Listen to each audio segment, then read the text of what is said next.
देवाचा कैलासी आमचा आगमन झालं. आता माझ्या पितृदेवतांना नमस्कार. हे पिनाकपाणी नागपुष्पा जगद्धावा.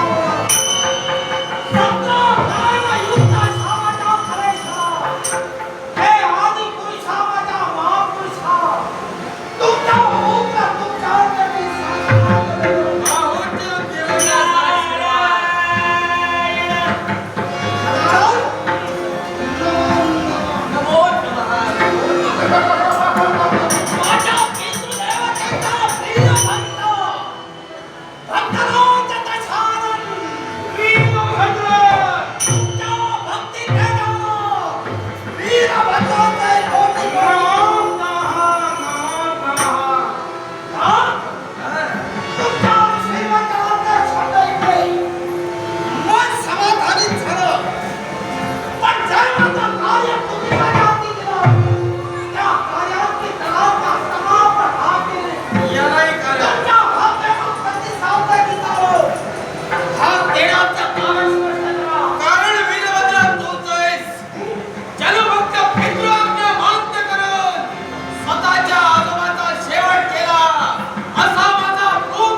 निरंजन वयाचा त्याग करून या मार्गाने मार्गक्रमण तू करतोय.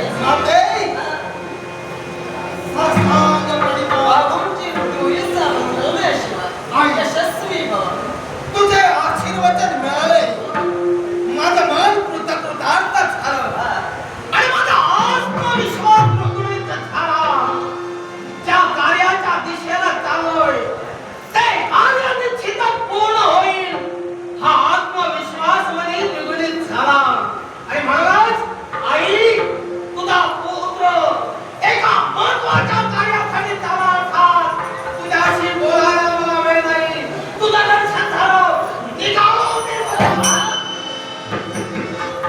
आईपेक्षाही अति महत्वाचं कर्तव्य हाती घेतलं माझ्या बाळाने, हे मला ते आश्चर्य वाटू लागलं. आई, सर्वश्रेष्ठ माता ही तुझ्यासाठी, आणि असं असताना मातेपेक्षा श्रेष्ठ कर्तव्य आई, कोणतं कर्तव्य हाती घेतलंय? आई मला शब्दात अडकवण्याचा प्रयत्न करतेस. तू काय म्हणालीस? आईपेक्षा श्रेष्ठ कर्तव्य कोणतं? पण तुम्हा माता पित्यांची शिकवण आहे मला. बाळ, जे कर्तव्य हाती घेशील त्या कर्तव्याच्या आड जर का स्वतःची माता पिता जरी का आली असतील तर ते कर्तव्य निश्चित मनानं पूर्ण करण्यासाठी तयार हो. त्या शब्दाचं अनुकरण मी करतोय, त्या शब्दाच्या दिशेलाच मी चालतोय. बाळ वीरभद्र सार्थ स्वाभिमान वाटू लागला तुझा. हाती घेतलेलं कर्तव्य पूर्ण करण्यासाठी जात असताना मार्गावी लोकीला, पण नेमकं हाती कर्तव्य कोणतं घेतलंस हे ऐकण्याची जिज्ञासा यावी तुझ्या मातेला लागली. आई, विलंब पुष्कळ झालाय. मी कोणताही आळावेढे घेणार नाही. जे घडलंय आणि जे घडवायचंय ते लवकरात लवकर तुला कथन करेन. आई, माझ्या पितृदेवतेनं मला जबाबदारी दिली आहे. ज्या शेषाच्या काळात मेघनाथ बंदिस्त आहे त्या मेघनाथाला त्या बंदीगृहातून मुक्त करण्यासाठी मी जातोय. आंबा, जर मेघनाथाच्या मुक्ततेसाठी तू जात असशील तर यावेळी तुझ्या मार्गात ही तुझी आई उभी आहे. आई, आश्चर्य वाटू लागलं. मातेनं पुत्राचा मार्ग रोखायचा नसतो, तो आखायचा असतो. असा तत्वाला थांबत असताना त्या तत्वाच्या विरोधात तू जाते. या विश्वात असंही तत्व आहे, आपली मुलं जर का चुकत असतील, चुकीच्या मार्गाने जात असतील, आई वडिलांनी अगोदर समजावून सांगितलं पाहिजे. आणि ते समजावून मी तुला सांगते, कारण मेघनाथानं धर्म केलाय, तो आपल्या जीवनात चुकलाय आणि त्या चुकीचं शासन कुणी परक्यानं केलं नव्हे तर तुझा कनिष्ठ भ्राता म्हणजे गजानन होय.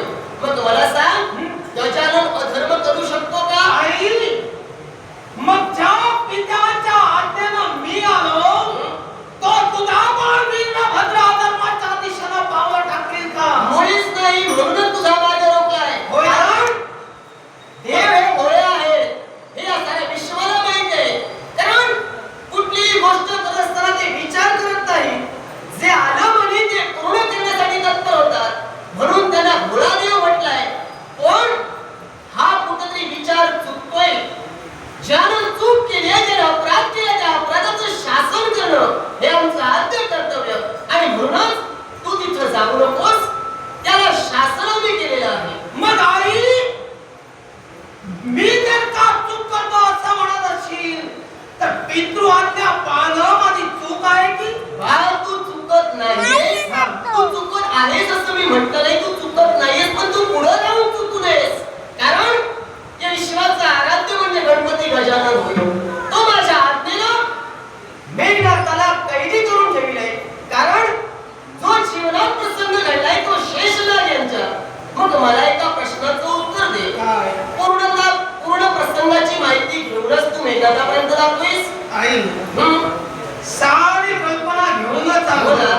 मग माझ्या एका प्रश्नाचं मला प्रामाणिक उत्तर मिळेल का? या विश्वात जे जे बाल्य जन्माला येतात, जे जे संतान जन्माला येतं, त्यांच्या जीवनात सर्वश्रेष्ठ देवता कोण? मातृपितृ देवता. हो ना. मग ज्या मातृपितृ देवतेचा अपमान आपली पाल्य करत असेल तर त्यांच्या जीवनात काय करायला हवं? तू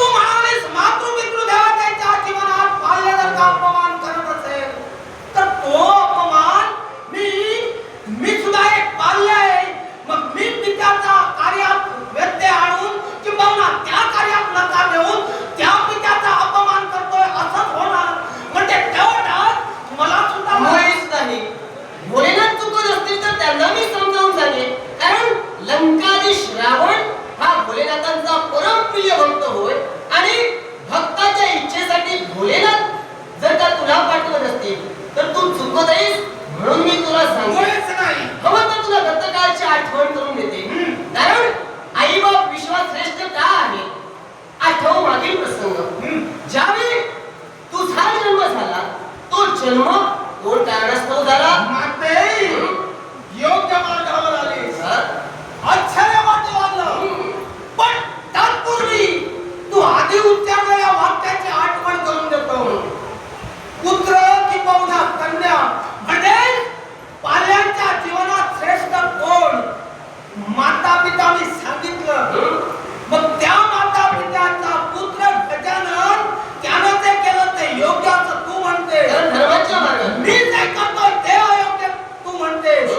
मग ज्यावेळी दिव्य फळाच्या प्राप्तीसाठी जी देवता स्पर्धा लागली गेली, सारी देवता आपापल्या आसनावर वाहनावर बसून विश्व प्रदर्शनासाठी गेली. सारी देवता विश्व प्रदक्षिणा घालत होती. त्या स्पर्धेमध्ये गजानन सुद्धा सहभागी होते. कार्तिकेय सुद्धा सहभागी होता. कार्तिकेय मयुरावर बसून गेला, पण गजानन तिथेच थांबला. कारण त्यानं काय केलं असेल तर विश्वाचं केंद्रबिंदू म्हणजे माता पिता. त्या माता पित्याला प्रदक्षिणा घातली. त्यावेळी सारे देव शिवशंकरांपर्यंत आले. त्या स्पर्धेचा निकाल लागला गेला आणि विजयी ठरले ते श्री गजानन म्हणजे माझा बंधू. याच वेळी देवतांनी प्रश्न केला, हे असं का? तेव्हा शिवशंकरांनी काय सांगितलं असेल की बाबा तू तेच सांगितलंस की या विश्वाचा मध्यबिंदू, या विश्वाचा सार म्हणजे माता पिता. तीच माता पिताला प्रदक्षिणा श्री गजाननानं केली. आता ती विश्व प्रदक्षिणा झाली. म्हणूनच यापुढे या विश्वात आराध्य श्री गजानन असेल. मग माते त्यानं ते केलं, तो आराध्य ठरला. मग मी माझ्या बापाच्या इच्छेसाठी वागलो तर मी काही करत ठरणारच नाही हा आत्मविश्वास माझा. आणि आता आई वडील श्रेष्ठ कसे तू पटवून दाखविलंस. मग माझा गजानन याने या विश्वाला पटवून दिले की या विश्वात सर्वश्रेष्ठ देवता कोण असेल तर आपले आई वडील. मग आपल्या आई वडिलांचा जर का अपमान होत असेल तर त्या पाल्याच्या जीवनात पूर्ण वाईटच घडणार आहे. आणि हे घडू नये याच्यासाठी आम्ही हे करतोय. हे तू चुकतेस हे मी तुला सांगते. आणि म्हणूनच तुला सुद्धा विचारलंय.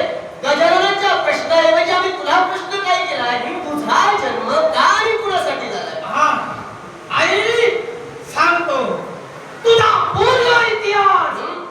दक्ष कन्या सती म्हणून तू होतीस.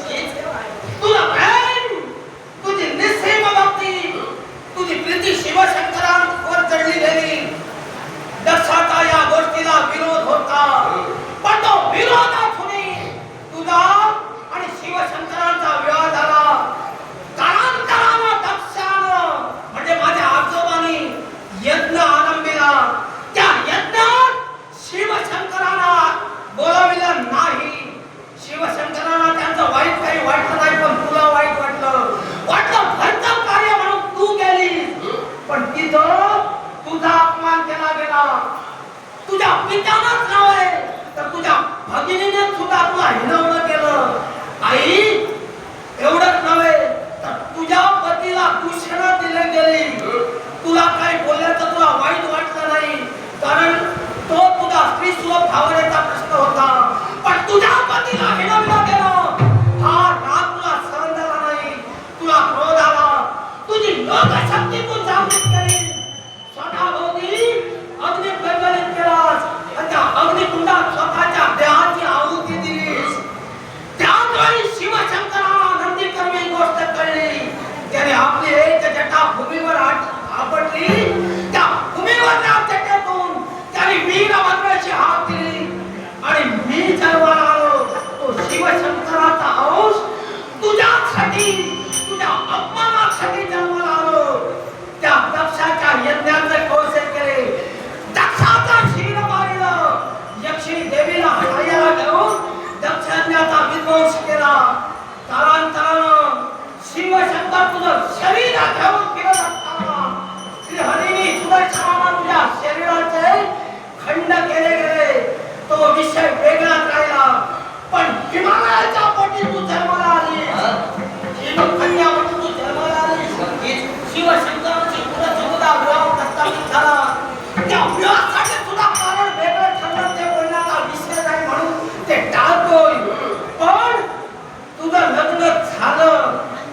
आई तुझं लग्न झालं तरी तू कोण हे विसरली होतीस.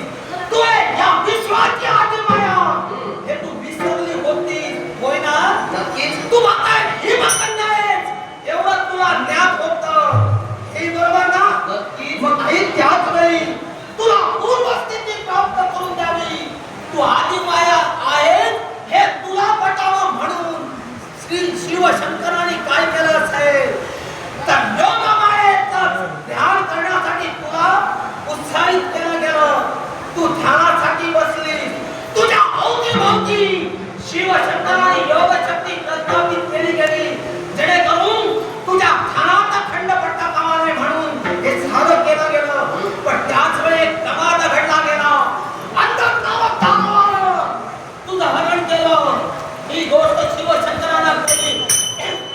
शिवशंकरानं विचार पडला जर का योगमाया आणि शक्ती नावाच्या शक्तीची जागृती झाली नसेल तर या विश्वात ज्या दानवी शक्ती उन्माद पाजेल.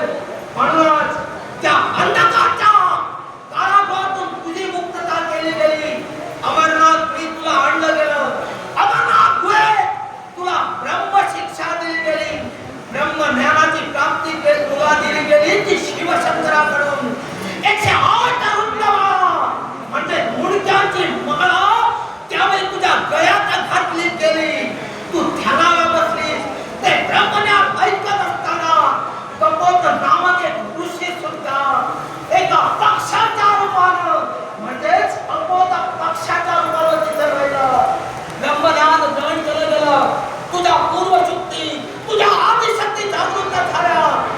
पण त्याच वेळी असं कळलं गेलं की कपोत पक्षानं ब्रह्मज्ञान अर्जित केलंय म्हणजे पक्षाला शाप दिला गेला. तोही विषय वेगळा. आणि त्या शिवशंकरानं तू आदिशक्ती आली हे पटण्यासाठी हे सारं केलं. त्या शिवशंकराच्या कार्यात तू अडवलंय असं मला वाटतं. मी हा प्रश्न तुला करण्यामागं दोन कारण होती.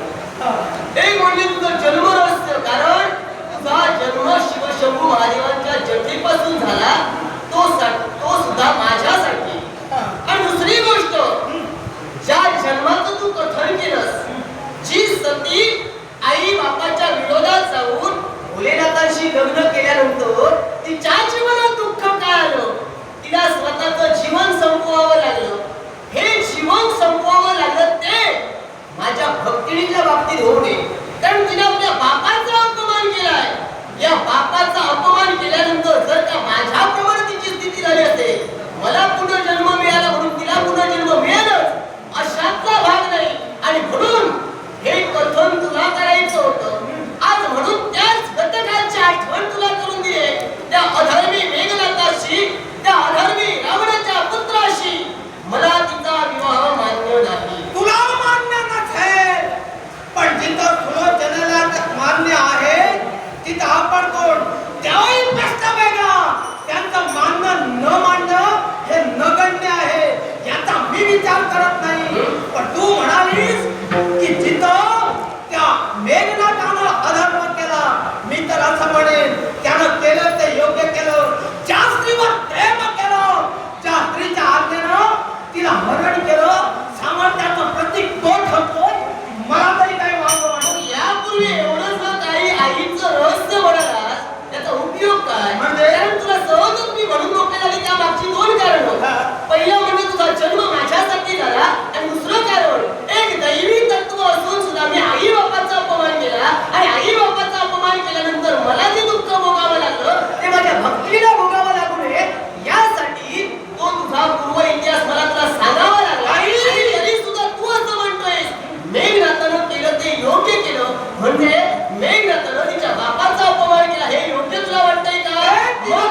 जे अपमान झाला तो अपमान दूर करण्यासाठी तू तत्पर झालास. पण यावेळी मी माझ्या भक्तीला भरोशाचा आशीर्वाद दिलाय. तिच्या समुद्राला साजेल शोभेल असा रूपवान देखा एवढंच नव्हे तुझ्या